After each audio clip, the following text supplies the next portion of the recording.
The video streaming market is so saturated that companies are doing everything they can to make their devices stand out.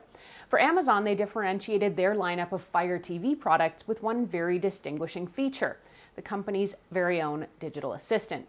In fact, the Fire TV devices don't just work with Alexa. Alexa is built right in. I'm Erin from TechGadgetsCanada.com, and the new for 2019 4K Amazon Fire TV Cube here is the evolution of the original Fire TV Cube. The 2019 version combines an Amazon Echo and a Fire TV all into one single device, and it's ready for higher resolution 4K TVs. You can use your voice to launch TV shows, play music, check the weather, turn the TV on and off. You can control your cable boxes or your sound bars, and you can even use the Alexa digital assistant functions when the TV is off. I'm going to take a look at the 4K Fire TV Cube here, the features, what it does well, and whether it's a good overall pick. By the way, if you end up liking this video and finding it helpful, please hit that like button and give me a sub, because it does help me keep making more videos that I hope everyone out there can watch, enjoy, and learn from. The new 4K Amazon Fire TV Cube keeps the same design as before, but this time the brains are more refined with the addition of Dolby Vision, a brand name for high dynamic range 4K video. It's got faster response times thanks to a more powerful and upgraded processor and support for HDR as well. There's plenty to unpack in this television kit. Inside the box, you'll get the grapefruit-sized but cube-shaped Fire TV Cube. There's a power cord, optional infrared extender cable, and optional Ethernet adapter too, plus a small remote. Oh yeah, and the batteries for the remote are also included. Getting everything set up with the Fire TV Cube was really simple. Once you get everything plugged in and powered up, the Fire TV Cube will start searching for the included remote here right away. Once it finds it, you'll touch the home button on the remote to connect it, then follow the steps on the screen. For more detailed how-to on this, head over to TechGadgetsCanada.com. It's actually very pleasing to see several Canadian channel options on this device. One of my favorite streaming devices up to this point has been a Roku, but Roku's Canadian content is a bit more limited. Here on the Fire TV Cube, there's Crave, Bell Fibe TV, Global, CTV, CBC Gem, and you can also add sports channels and music streaming apps too. The device will add all of your chosen channels or apps to your home screen for you. While I read that Fire TV Cube is supposed to have Apple TV on it, I wasn't able to find the app, so maybe it's not enabled in Canada yet. I scoured every app, even asked Alexa to load Apple TV for me, and nothing happened. Show me Apple TV. It sounds like you're trying to shop with me, but I can't yet. In a bizarre and kind of maddening twist, I could actually see The Morning Show, Apple's new TV show, being promoted on the home screen over a few days, but it wouldn't load and nothing would happen if I clicked on it. Then it vanished. A day later, it popped up on the Featured Apps and Games tab. I decided to give it one more shot and see what happened. This time I actually got a download button and bingo. My advice, if this is happening to you, is to just keep trying, keep looking for that Apple TV app or button on your Fire TV Cube, and one of these times it should work. Play Empty Mansions on Audible. I did, however, get access to my Audible library, which was a nice surprise and a good added feature. I can play that on Prime Video or Netflix. Which would you like? Oddly, when I first got the Fire TV Cube set up, Alexa's voice was deafeningly loud when it talked to me through the TV speaker. From Prime Video. I tried turning it down using the buttons on top of the device and nada.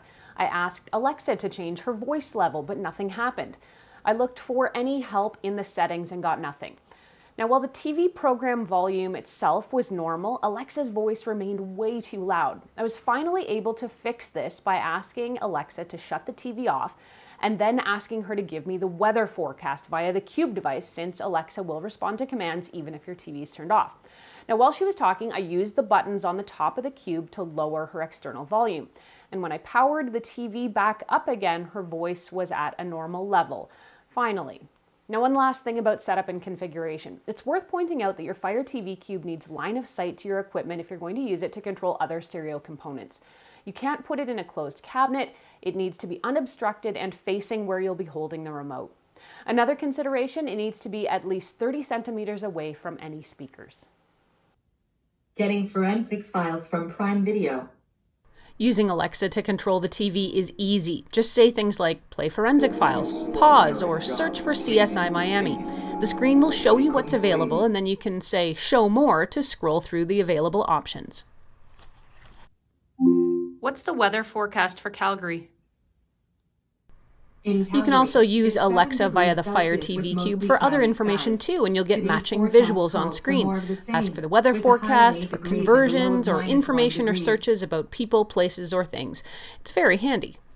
Alexa, what does the full moon look like? A full moon occurs when the moon is completely illuminated. Amazon says users would see a definite, noticeable improvement in performance over the previous Fire TV Cube, but since I didn't review that one, I can't compare.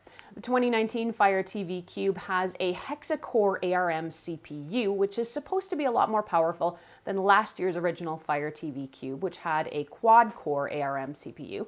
You're supposed to notice a considerable difference in speed and response times when opening and switching between apps or navigating menus, for example.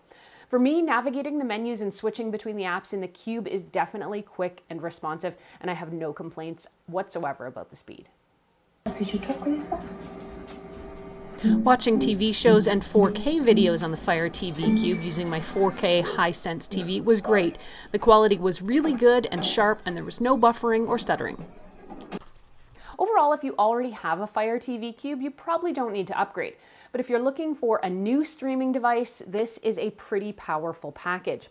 The Fire TV Cube is easy to set up, it operates easily with your voice or the included remote, and I absolutely love controlling this TV with my voice. In the kitchen, where I'm usually cooking, being able to call out commands to load up shows is a huge help. You get a ton of streaming channels with the new Fire TV Cube, including Netflix, YouTube, and a lot of Canadian content. The Apple TV bug was a bit mystifying, but since it seemed to resolve itself after a few days, I guess I can't complain. A big downside, the Fire TV is quite big and bulky, and you can see I've had to set it up there on top because there's really nowhere for me to put it on this wall-mounted TV. It's definitely not ideal for this kind of mounting situation if you don't have any furniture for it to sit on. Even so, I can definitely recommend the 2019 Fire TV Cube if you're looking for a reliable, powerful 4K streaming device with a lot of Canadian program options. If you want to read more about it, head over to techgadgetscanada.com where I've posted a full blog, and you can post any questions you have for me about the Fire TV Cube either there on the blog or, as always, here on the YouTube channel. I'm Erin. Thanks so much for watching. You can catch me on Twitter or Instagram until the next time. I'm at ErinLYYC.